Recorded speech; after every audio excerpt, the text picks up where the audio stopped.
So welcome to the September 8th, 2022 Inspiring Author Conversations. I'm Kathy Davis with Creative Publishing Partners, and today we'll be speaking with two of our professional writers, Cheryl Roberts Oliver and Maria Rogers O'Rourke, and we'll be talking about making the most of your content. Before we welcome Cheryl and Maria, I want to first remind everyone of just a few logistical details. The call is being recorded, and you'll receive a link to the YouTube video within a few days after the session today. Your attendance at these meetings serves as your permission to be seen in the recordings. Please mute yourself on your end. We can avoid any background noise that way. Find your chat button on your screen.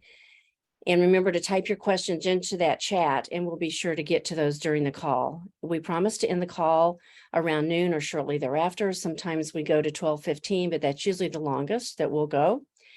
Our theme for 2022 continues to be inspiring authors, and each month we welcome guests who are either an inspiring author themselves, which today's guests both qualify for, or as someone who helps to inspire authors, which today's guests both qualify for, and by sharing their knowledge, their expertise, and their wisdom. So I'm getting over a cough, and I'm going to let Cheryl and Maria introduce themselves. I hope that's not a surprise to them. I did send an email earlier. Hope you got that, guys. Cheryl Roberts Oliver and Maria Rogers O'Rourke have both, many of you may have worked with her already. Both have been active in our anthologies as well as in our solo books. Maria, you want to take a second and just introduce yourself to the group today? Good morning. Thanks so much, Kathy. I'm really delighted to be here. My background is in communications, writing, nonprofit management. I have published books of my own and understand the independent publishing route, a little bit about the traditional publishing route.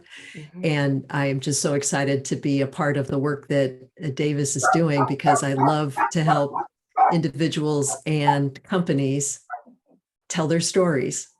And it's just a real honor to be a part of helping to bring those stories into the world. So looking forward to talking with you all today. And just so everybody knows, we do love dogs. You may occasionally hear a dog bark in the background. My dog heard that and came running like, whoa, wait, where's that dog? And those were my dogs. Oh, okay. So Cheryl, you're next, please. Yeah. Cheryl Roberts Oliver, delighted to be here. I am a poet and writing coach, creative editor, working for Creative Publishing Partners, which is just an amazing feeling. I have always been a writer, although I've never really processed the information until I started doing all of this work. I have a master's degree in English literature and creative writing, and lo and behold, in my advanced years, I'm putting it to work. It is, I've had a lot of different careers working in nonprofits and for-profits, and I'm just really happy to be retired and doing what I'm doing now with new authors. It is so rewarding. So you'll learn more about me as we go along. Well, thank you, Maria and Cheryl, both for being here today and helping us talk about making the most of our content. I know you both have become experts long before you began working with us, and I feel thrilled and blessed to have you as a part of our team and helping with our projects. The dichotomy that I quite often see is we're working on single chapters with our anthologies and each of our individual authors, and then at the same time, you may have a complete working with another author who's working on 10 or 12 chapters in a solo book for themselves. So what in generic terms, whichever one of you wants to chime in first, what are your top two pieces of advice for first-time authors, whether it's a chapter or a solo book? Maria, I'll let you go first. Yeah. Okay, the first piece of advice that seems to be really helpful for first-time authors that I work with is to just get that first draft done. And in many ways, that's the hardest part of the process. You know, you often hear, and I say it myself all the time, oh, I got it in my head. I know what I want to say. you don't really know what you want to say until you actually say it. And so that's a big part of the encouragement that I give first-time authors, is to just get that first draft out. And oftentimes that blank page is really intimidating. And so I'll often refer people to voice dictation software. Google's got a wonderful system within Google Docs where you can just dictate what you want to say right into a document. And, it'll still need some cleaning up, definitely, after you've done that, but at least that helps get something on the page. And that's the biggest, most important part of the process, I think. That's awesome. I hear a lot of people will start with a journal. Cheryl, how about you? Well, absolutely. That's the best advice. What I say is, well, don't worry about writing. Just tell your story. Get your story down on paper, and then come back. And that's when you approach it as a writer, because everybody thinks, well, I've got to make every word beautiful. And that comes later.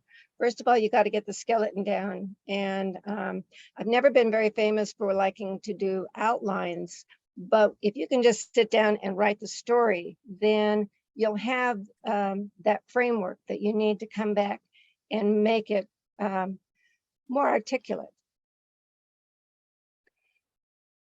Is there much difference between a first-time author and someone who may have been through the process previously?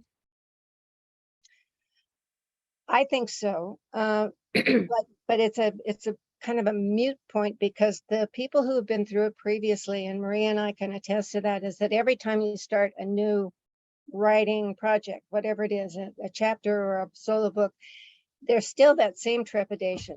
It's still that kind of, oh, I don't know, can I do this? Will people like this? And so it doesn't matter if you're a first-time writer or a seasoned writer. There's still those two questions. Can I do it? And will people like it? Maria? Yes, I completely agree. And I think maybe the only advantage that a more experienced writer has is that they can look back and say, okay, I did it. I have evidence that I've done it. And so I could do it again. Yeah. Do you either of you get an author who has reached what some might call a writer's block? And what are some of the techniques that you use to help them get out of that block? Maria, do you want to go ahead with that? Well, every time I think about writer's block, there's this great story that I read about. It's about Bono, the lead singer from U2. Mm-hmm.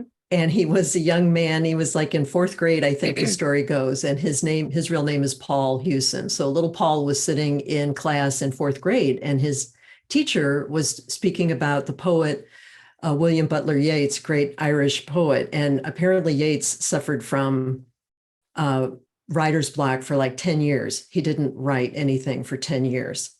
And little Paul raised his hand and said, well, why didn't he write about that? Wow. And I just think that's the heart of the whole thing, is that that gave me goosebumps. Yeah. Right. So if you're feeling stuck, write about feeling stuck. It's like we often hear that image of turning on the faucet. You've just got to get the flow going. Mm-hmm. So if writing about being blocked gets the pen on the page, do it. Right. A great story, Maria. I really love that. I'll have to use that one myself. But there's another thing that you can do, and I'm going to refer more to solo writers right now, is when they start getting stuck, and they want to go back and start over. And I said, no. No, don't do that, because that'll just get you more stuck. You'll get stuck on the first page instead of the 18th page. And so the thing is, as Maria said already really well, keep writing about whatever it is that you're experiencing. It could be that, that you're just going through a bad phase in your life. So write about that, write about whatever you can, but keep writing. And that's, I think, the trick. And then at some point, whether it's a new moon or a full moon, you're going to switch back on again. And you'll be able to go back and craft that story that you were so stuck on. I have had writers that did, in fact, say, no, I really am going to start over because I have a different idea now that I've written this far into it. I do want to start over. And so we talked through that, and there have been times when it's been a really good idea. So it's, but don't use starting over as an excuse when you're stuck. Because that's Right. just, yeah, that's called delusional. Yeah. Well, and Pat, Dana, who's been on a couple of our calls, had a suggestion also, and I've seen this work, to do a mind map. If you're more of a visual person, and I've done that with Post-its too. You know, I'll write ideas on Post-its and just start moving them around on a wall or a door. And so on top of the writer's block question, are there any other questions or concerns that you typically get from authors about their concerns? Well, I think one of the biggies that can hold writers back is if they're afraid of grammar and punctuation. You know, that they think they have to be at a certain level of skilled writing before they can even consider themselves a writer or call themselves a writer. And that's what editors are all about. And even the most studied and accomplished writer benefits from a good editor, because the editor brings such an important perspective to the work. So that's one of the things that I think people internally might shut down too soon. Like, oh, I can't write because I don't have all these skill sets. And like, no, there are people out there who can help you and fill in the gaps. If you have a good idea and you feel inspired by what you want to say, get it on paper. And there are people who can help you polish that. And even the editors rely upon the proofreaders to come in after them. Indeed, Sure indeed. do. Yes, I get too close to when I'm working. Exactly, Kathy. When I'm working with one of our clients, I get involved in the story and in the process, and I'm standing too close to it too. So eventually I need those more objective set of eyes to look at what we've done. And Cheryl? Well, I at this point, I think that Maria has covered that really, really well. I know that the problems that writers can have, I've had an opportunity, and I wish somebody had been there to do this for me. When they say, well, I can't, I'm bad at grammar, I don't get punctuation, and my spelling is terrible. And I get to say, don't worry, that's my job. It is really fun for them to say, really? And I say, yes, that's my job. You don't have to do that job. I can do that job. We'll do it together. And you can actually hear the exhale, as they go. That's my job. And it really, it is a very comforting thing for people to hear. And then again, I'm going to reiterate what Kathy said, a good proofreader. You got to have a good proofreader, because even though we've gone through it, Maria and I have gone through it, we've edited it, we've read it 3 times, there's always something. And the trick is for the proofreader to not change the voice. And that's going to be maybe a different topic, but you've got to be careful that the proofreader understands what this writer's voice was intended to be, and to not mute that voice in any way. It may not be the exact perfect word for the proofreader, but it makes sense to the author, and as you're reading it, it makes sense. So we want to keep that author's voice in there. One of the questions that we get a lot, and I just saw it pop up from Crystal in the chat, is can we help explain what kind of editors there are? And all I will say to that, and then I'm going to let Maria and then Cheryl jump in here, is I've worked in corporate and I've worked for newspapers, and in both arenas, they had different definitions of what different editors were. And so it kind of depends on who you talk to. But Maria, you want to take a stab at that one? Sure. I would start out by saying that a developmental editor, or maybe a concept editor, might be another title that you've heard for them. That's an editor that will sit with you and help you outline your story. They'll take a more global view of your piece, fiction or nonfiction, to help you kind of plot out what you want to say, to make sure in fiction case that you're being true to the genre that you've chosen. There's all kinds of questions and analysis that a developmental editor can help you with to really map out what your piece will be and to make sure that all the elements are there. A copy editor will look at it more specifically. And I think you can speak to this too, Cheryl, for me, is that the copy editor is going to look at it more on a line by line basis. They're going to be checking more closely for spelling and punctuation, but they'll be digging in deeper to that structure of the piece and making sure that there's a flow to it, that it's grammatically correct, that kind of thing. Cheryl, did you want to jump in on that for copy editing? Copy editing, I did a lot of copy editing throughout all of my careers. Very uninspiring things for the most part. It was, Citicorp mortgage policies and procedures, but this was, that's where you learn a lot of how do you say something as simply as you can without giving up the flourish, the flair. I think also the other editor that I've been is the person who says, where do you want to start? At the developmental editor. Where do you want to start? What is this? Why do you want to tell this story? What, and particularly if they don't have an outline or anything like that, sometimes writers just throw everything out and they end up with 3,000 words without any form or structure. Now that's what I call a dedicated editor. Well, yeah. Hard to do. I was also going to mention that, one of the terminology that we use at a lot of our company by Davis Creative, and we're in the process of transitioning into creative publishing partners over the next year.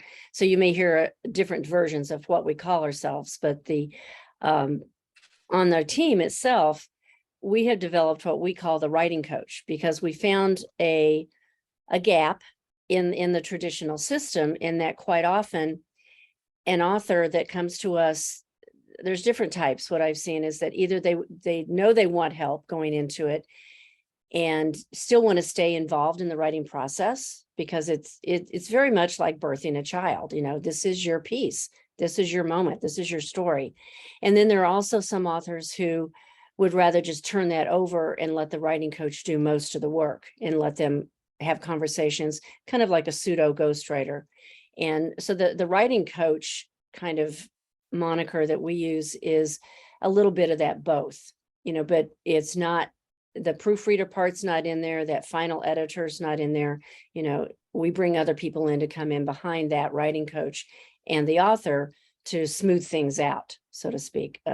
I think a big part in, Cheryl and Maria, let me know, I hope I'm correct here, is that a big part of our writing coach process is helping to get the story out of the author. Yeah. Yes, especially with the anthologies. What I found is that many of the writers in the anthology, while they may be very successful professional people, they may be doctors, lawyers, but they don't consider themselves writers, but they have a good story. And so the real thing to do as a writing coach is to, like any coach, to encourage, to ask the right questions, to refine, to help people think, to help the author really think through, well, is that what I want to say? Is that what I want to say?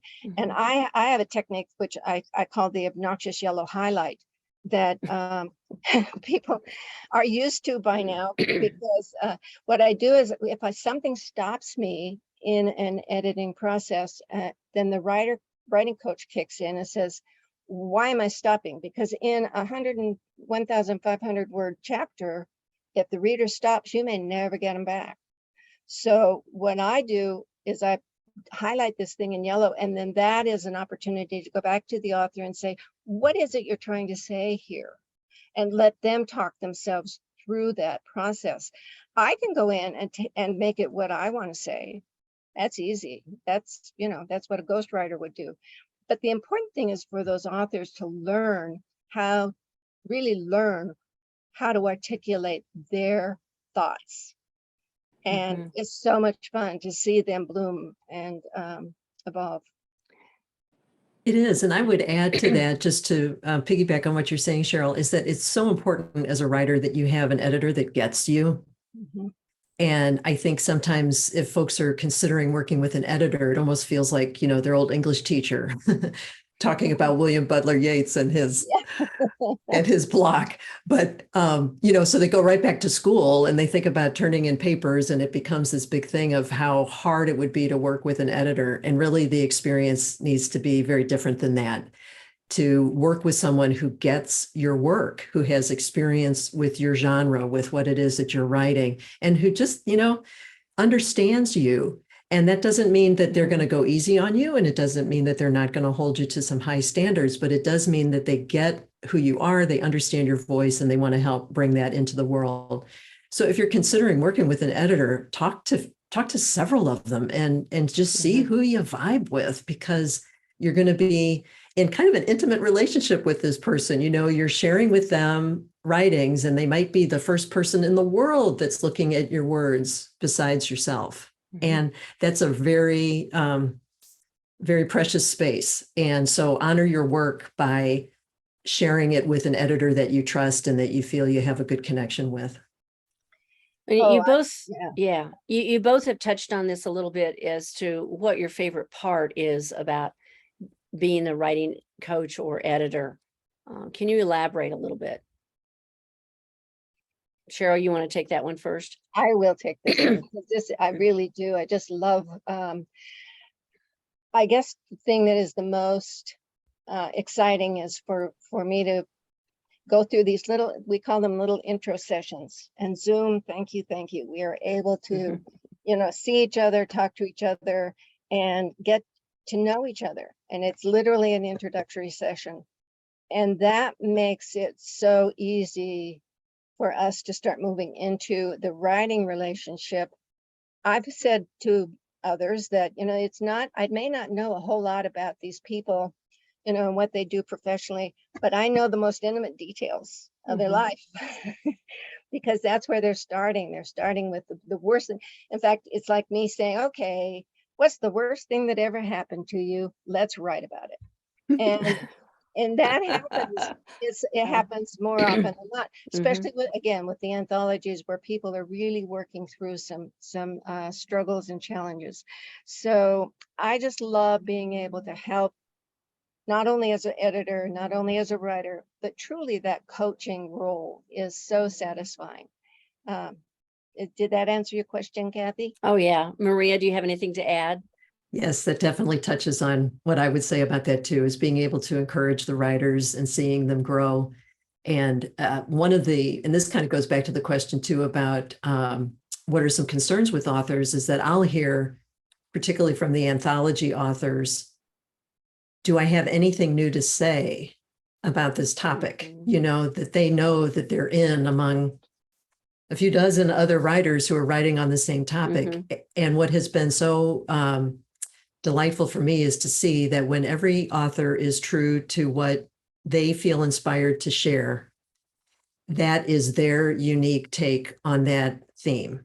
And so seeing the author trust what has been meaningful to them and being able to put that on the page in a way that it does honor to their story, that's just a really wonderful, wonderful outcome for everyone involved. Yeah, there's a lot of cheerleading that goes on. I get feedback from many of the authors, whether it's anthology or solo books, that well, we couldn't have done it without that coach. I couldn't have gotten those words out, or I would never have finished this if I hadn't have helped. I hear that a lot of time. One of the questions on the chat is Elena is asking, any advice on how to or not to allow your writing to follow what you think is a great title of a book versus writing, I guess, the content first and then allowing the title to unveil itself? Go ahead, Maria. Well, that's such a timely question, Alana, because it's exactly the conversation I've been having with a number of the authors recently for the next anthology that we're working on. And we have landed on a wonderful phrase, and that is working title. Yes. So if you already think you have a title for it, call it your working title. And that builds in enough space for you to play with new ideas that might come up as you're writing. Yeah. Yeah, the hard part, I think, is when a writer has a title in their mind and it's very fixed. And it's also not a very good title. And I'm sorry, it's too long, or it's like, oh, but so the trick is then, and what I say, and adding on to Maria, what I say is the story can either fit the title, or the writing can create the title. It'll come. Don't worry, working title is perfect, because if you have a working title and then you get to the end of the story and another title has become obvious, which it often does, then you can switch. But if you have that really rigid, this is what I'm going to call this, Yeah. then that's a much harder situation. It's harder to fit it into that box. I've Yeah. seen that. Yeah. Yeah. The other thing that happens sometimes is, and we had this recently with an author out of Canada who literally probably had 12 to 15 words in a title. And I just said, no, no, we're not going to do that. That's not helping you. And, came up with 2 or 3 options that this person could use. And I'm leaving out the gender to not identify who this author might be. And the whole idea here is to tell your story in as few words as possible on that cover. And so sometimes we have to just kind of put our foot down and go, no, that's not in your best interest. We're not going to suggest that you do that. And then help them find the solution. So Crystal's got another great question. Do editors edit differently? Like if for some reason half the book is edited by one person and then the last half is edited by a different editor, would you be able to tell? Is there an editor's voice or stamp? Who would like to take that? I'll jump in and say that I've never, I'm just currently involved in that kind of a project. So I'm going to be finding out, picking up a solo book that the editor had to drop out.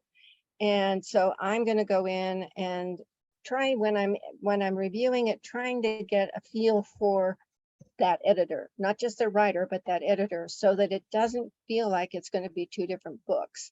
But this is my first experience doing that. So Maria, any thoughts on that? I would add to that only that various editors have various strengths. So as we talked about the different types of editing, from developmental to proofreading and all of the steps, that fall in between that for what the manuscript needs, you're going to have editors that come to the page that may or may not have the skill set that the manuscript requires at this time. So again, if you're ever in a place where you need to make a change, I think what Cheryl's approach is just excellent, is to look at the work that's already been done and to meld with that, assuming too that the author is happy with the work that's been done so far. Right. Oh, yeah, there's that. Yeah. Well, when I was doing technical writing years ago, I find that technical writing attribute can come into play a lot, particularly with doctors who are writing books, people who have really high skill sets in their profession, and they want it to sound like it's not written by a doctor. Right. Yeah. So that kind of writing is very fascinating to me, and I love doing that. It's just, oh, that's good to know. Yeah, because we tend to attract that level in a lot of our authors, and the manuscript will come to us and there's maybe 10 extra words in there in every sentence that we're just trying to pare it down so that the general public, which is their audience, can read what they're trying to say and make it an easier read so that it flows. Can I jump in there? Because one of the first questions I ask the writers, or the authors, I'm sorry, is who's your audience? If you were doing a TED Talk and you looked out over the room, what did they look like? And that will often give them pause, but it's a really good strategy to help them think about, well, who am I writing this for? And sometimes they're writing it for their colleagues, their peers. So it doesn't have to be layman's language, but even their colleagues and their peers like to be able to understand things. So that looking out over the audience and imagining what they look like, what are the ages, what are they, what's the diversity, what are they there for? And then how are you going to write to them? Well, and that's one of the things that I try, is to pair the author with an editor that understands their genre. So if I look at our pool of editors and people that we have helping authors write books, there's a broad spectrum there. I mean, we have people that have come out of, Washington University and are used to reading text medical manuals. And then we have people who are more into the touchy-feely spiritual side. And so there's a big dichotomy between those two, and trying to pair the author with the type of book that they want to present with an editor that's going to help them do that is, I think, also key in that. Is there anything that happens between the rough draft, that concept stage, and the finished piece that you find fascinating? It's kind of an esoteric question this morning, but No, it requires a little bit of thought. Maria, do you have an answer right on the tip of your tongue? Well, I might revisit something that you said earlier, Cheryl, about the very real possibility that the piece is going to go in a different direction than what you initially think it will. And that's part of the creative process. And you gave such a great example about, some authors will say, I'm done, I need to start over. Others, starting over is just, sort of a resistance tactic to keep from doing the writing that they really need to do. So that to me is one of the most surprising and fascinating things, is that when people really open themselves to that creative process, it's a really exciting and dynamic time. And sometimes stuff shows up that you didn't have any idea was coming. And, working with that can be a fun piece. And that's why as I can with my authors on the schedule. So we've got time to play like that. And we're not just driven by deadlines and, just kind of settling for what is. right. Yeah, and I'd like to really compliment the way you, Kathy, and the agency are really offering a different set of tools, a different set of resources to each one of the authors, a team of people. And because it does take a village, let's be honest. But the thing that I think that as people are caught, I'm going to use the word stuck again, as people get stuck, very often they're going through some emotion. It's very often it's not that they're stuck with their writing, it's stuck with their life. And that's what happened to this solo writer that just decided to start over. She decided to start over because she had changed, she had grown, she had learned more about what she wanted to write about, and it was a different book. So staying in touch with your feelings might mean working through some pretty painful stuff, or getting to where you can honestly address it, and that's a real good feeling. One of the fascinating things that I have noticed is we'll often have an author who will start with one chapter in one of our anthologies, and a couple examples of the one in particular that some of you may know is Debbie Corey. She's she has a company called Acumax, and they're professional CFOs. And I remember she came into one of our anthologies, and at this time I can't remember who the coach was, but she actually argued with the coach, and Debbie knows I tell this story, so I'm not speaking out of turn here, and we were able to finally convince her that, this is just in your best interest. We're not, trying to make you change your words. We're just showing a good direction for you to go. And I remember her saying, after she got the relief that she felt after she got through with that chapter was like, wow, I did this, I can do this. And, I can step out of my box, my usual, which is a very left brain logical box for someone used to dealing with numbers on a daily basis, and step into that creative world. And I think that's part of what we do, is we help people learn that creative process. And Maria, you touched on that a second ago, in that it's once you've learned that creative process and get to know it better, it's easier the next time. And shortly after her first chapter, Debbie then went on and wrote her first book. And then I just got an email recently. She's now ready for us to help her publish her second book. So it's like she's on a roll. She's gotten it down. She knows that we're going to come in, we're going to help, we're going to, streamline it. put a little finish on it and send her on her way. I did want to remind everybody, if you have any additional questions, get them in the chat box. We're about to wind down here shortly. The other way is if you want to just ask a question in person, down in your bottom bar of your Zoom box, there's a reactions box. Just raise your hand, click on the yellow hand and raise that if you want. So as we start to wind down, I wanted to ask you both, if both Cheryl and Maria, if you had any last words of wisdom, something that we didn't quite get to touch on, that you want to make sure that we get that point in there today, what might that be? I think building on what we've just been talking about here is that I often share with authors, and this is my personal experience as a writer, is that when you start a writing project, there are two things in process. There's the actual piece that you want to create, the book, the chapter, the white paper, the brochure, whatever it is that you're working on.